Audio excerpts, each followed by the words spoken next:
My name is Ferry Gouw, and I am the art director for Major Lazer, and I co-created the character of Major Lazer with Diplo and Kevin, his manager. We are here to showcase the Major Lazer artwork from beginning to now. This is probably the first time that we see every single thing in one place printed out. It's the first time I've seen it printed out anywhere, so.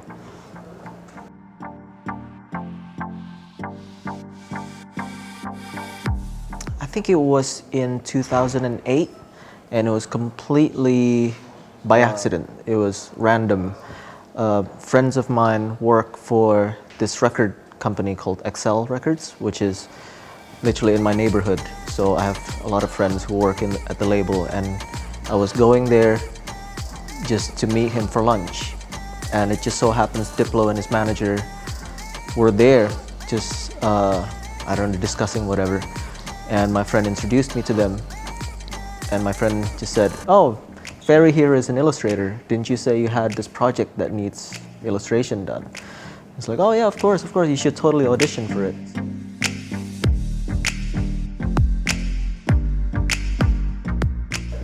The outline was, he was a Jamaican Rasta commando who has a laser gun for an arm. He fights in the zombie war of 1984, and he travels on a on a rocket-powered skateboard, and he fights zombies and monsters. And that was kind of the general outline. And yeah, and I just took it from there, you know. And I had to Google a little bit, like, what would Rasta Commandos look like? But I grew up with that stuff. Like, in the 90s, we had Marvel characters like Cable and Bishop and all these people who are half cyborg, half like gun, half human being kind of thing. So it came naturally to me. Like, I understood immediately what that kind of person looked like, you know. A few other people auditioned, I guess, but I never seen what the others looked like. But it seems like as soon as I sent it, within an hour, like, Kevin got back to me and said, I think this is it, you know. Like, and in my heart, I knew once I sent it, that is it. If they don't think this is the best thing ever, then I don't understand, like, what they want, you know. Like, I just knew it in my heart, like, that was it, you know.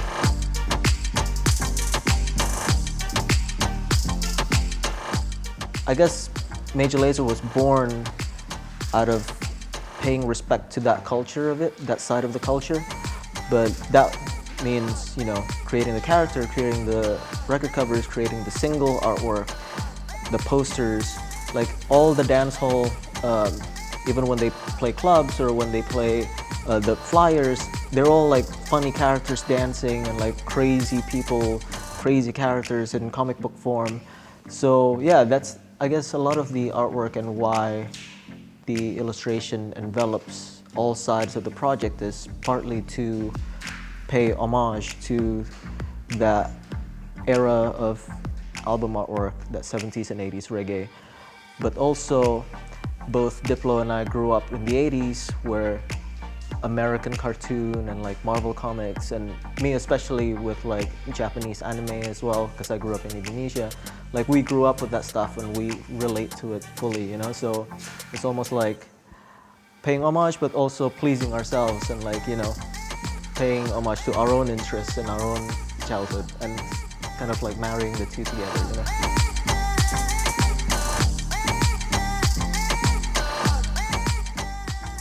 In fact, like, yeah, the artwork and the music is the same way. Like, the first album, we were all discovering the world together, and they were discovering their sound, and so it's like a mixture of different things, but like it's all fun and like chaotic, and it's great because of its chaos, you know. The same way with the artwork, it's all chaotic. There's no like real line through it. And then the second album with the artwork, we had a really almost like tight narrative, and it was told like a comic, but it's still like, in trying to tell that story, you include so many things, and like the world is so big, whereas now it's like it's so focused and so small. It's like it's the opposite. It's like, right, the music is this focused, the artwork is this focused, you know. So that's how it seems like the music and the artwork has evolved over the years. there's no real key moment, I think, but I could feel in the second album that we have like a good story, you know. We understand the character, we understand his motivations, whereas before it's like, oh, it's a funny guy, you know, isn't it a funny character to invent? The second was like, no, he's starting to feel real, and he's starting to have like his own feelings and his own history and his own future, you know. I think that's when it becomes like focused and real or something, you know. When we're doing the cartoon and start thinking up storylines for him, it makes sense, like, oh yeah, no, he wouldn't do that, like he would do that instead. Like we understood what he was, and I think that comes with the second album. And now it's kind of like, yeah, it's matured to the point where it's like, yeah, we get it now, you know, this works, whatever, you know.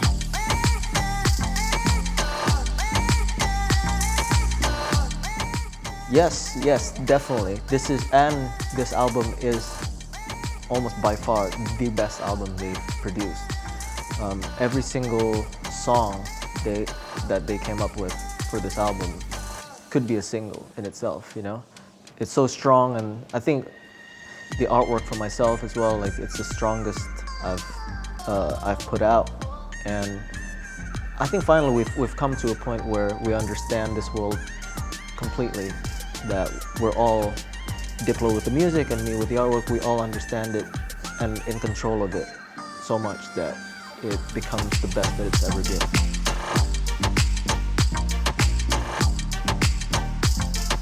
I'm starting to get more and more involved in all the live side of it, so I'm overseeing everything. I'm overseeing everything that requires any kind of visual. So I'm overseeing the live show, which will have projections and all these visuals, and obviously I'm overseeing the cartoon TV show. So from the writing of the script to, like, I design all the characters pretty much. Design like all the title cards and I oversaw the background designs. Pretty much just lived in the studio and just kind of made sure that the world looks exactly like how it needed to look. So in that way, every part of Major Lazer seems to have like its own thing that I can pursue, and each has its own challenges and its own context. Like you know, the artwork and the live show are completely different things, and like the cartoon and the live show are completely different things. So yeah, I think I have like enough avenues to pursue every part of the character, you know, and every part of the universe, and trying to expand it in all these different contexts. But I'm sure there'll be like, in the future, there'll be new things that come up that you never think of, you know? Like the other day, like, I needed to design a Snapchat filter. You know, like 2 years ago, like we don't have Snapchat filters, you know, like new things will come into place, and Diplo is always into new ways of communicating anyway. There'll be new challenges and new contexts to try and push this thing forward, you know? I'm sure if we get the chance and can curate another exhibition that is more interactive, or like maybe like a live show that's also an exhibition that's also like something weird, where like we can build a life-size Major Lazer or something, or like some kind of laser war in laser tag or something, some kind of game or something, then we'll pursue that. So, you know, there's like avenues that we can still explore, but at the moment there's enough anyway to take up my time, you know?